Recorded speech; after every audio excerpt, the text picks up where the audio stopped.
In many quarters, there is a desperate need in America today, in America this week, for a healthy dose of religious humility. There are too many people getting too much face time on television who claim exalted status for Christianity and who are demeaning other faith traditions, particularly that of Islam. And my friends, this has got to stop. The trigger for this latest wave of intolerance is media coverage, many of you have seen it, about a plan to build a Muslim community center 2 blocks from Ground Zero. The center will have a mosque, an auditorium, and a pool. It is modeled after YMCAs and Jewish community centers all across the country. For all I know, it's got locker rooms and childcare. Now, to be very clear here, reasonable, faithful, caring people can disagree about how they feel about this facility being built so close to Ground Zero. But that does not justify the wave of fear and suspicion that has washed over this country over the last 10 days.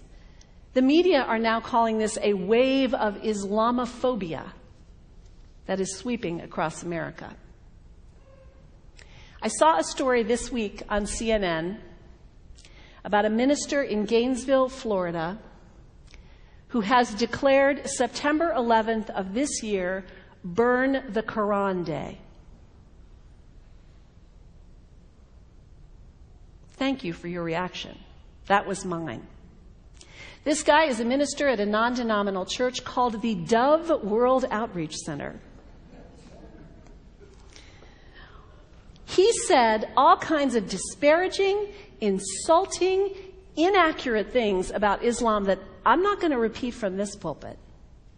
His message is about hate and fear. And I can assure you, there is nothing in the Gospels, there is nothing in the teaching of Jesus Christ that says anything about burning the holy texts of other traditions. It is not there.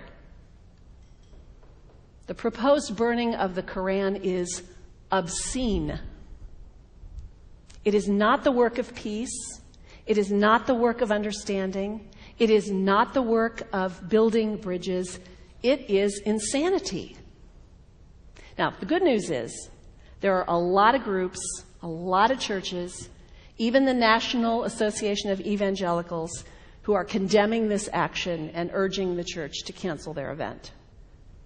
A conversation about God demands grace and openness, a willingness to learn, to have our own ideas challenged, our convictions questioned. These are the hallmarks of humility.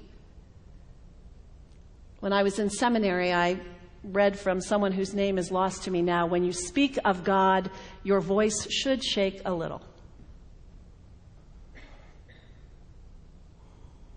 You know, Jesus had no time for religious know-it-alls.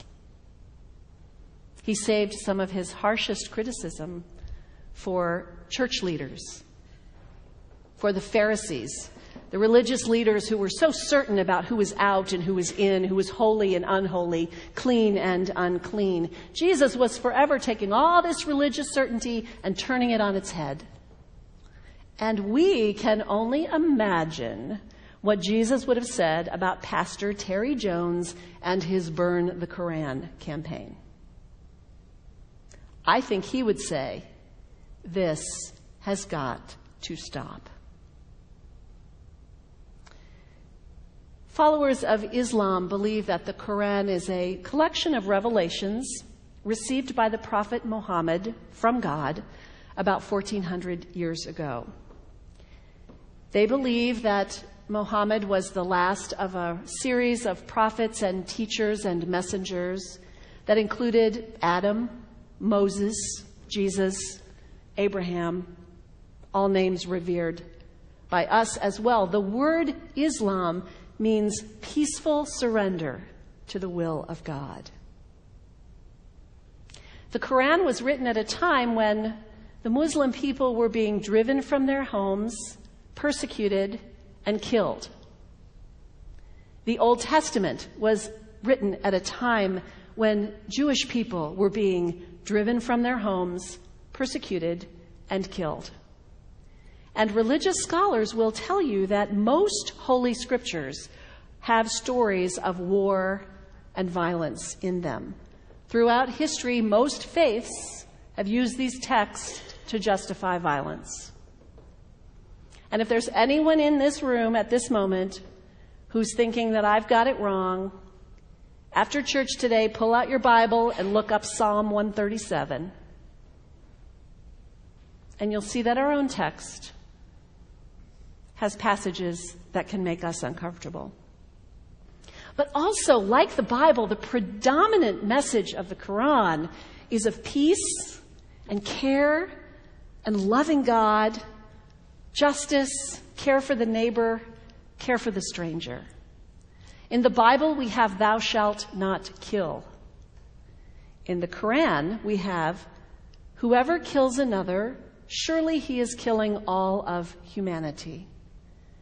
And whoever saves the life of another, surely he saves the lives of all humanity.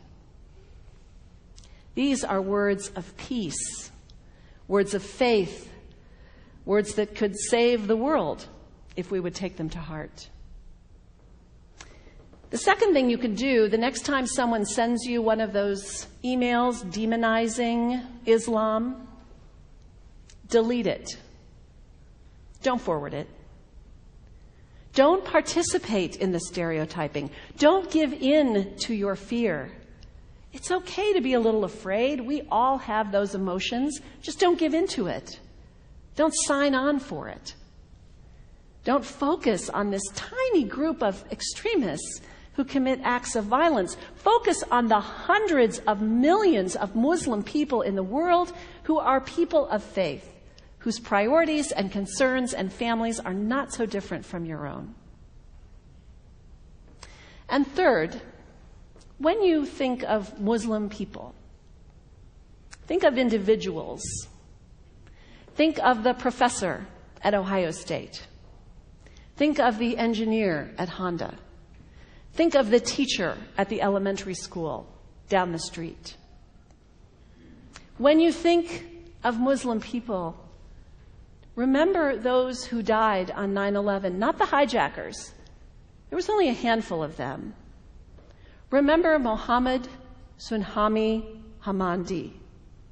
He was born in Pakistan. He came to the United States as a small child with his parents. He played high school football. He went to college. He became a part-time ambulance driver.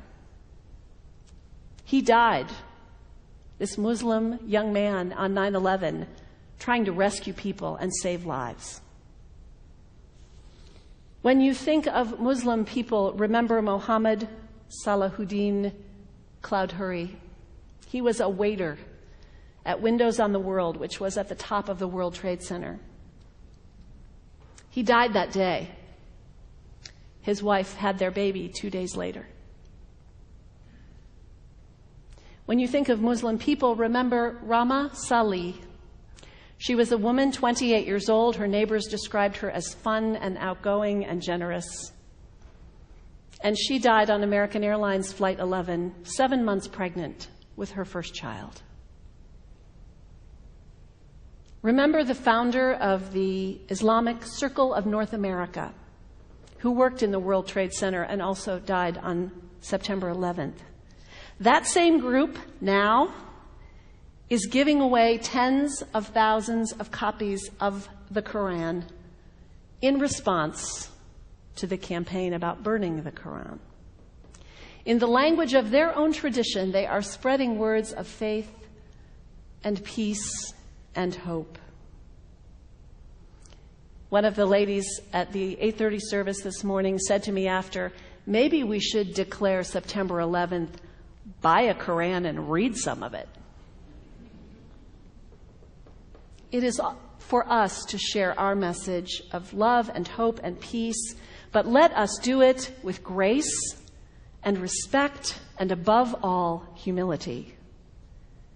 God grant us, as individuals, as a nation, as Christians, the humility for this work.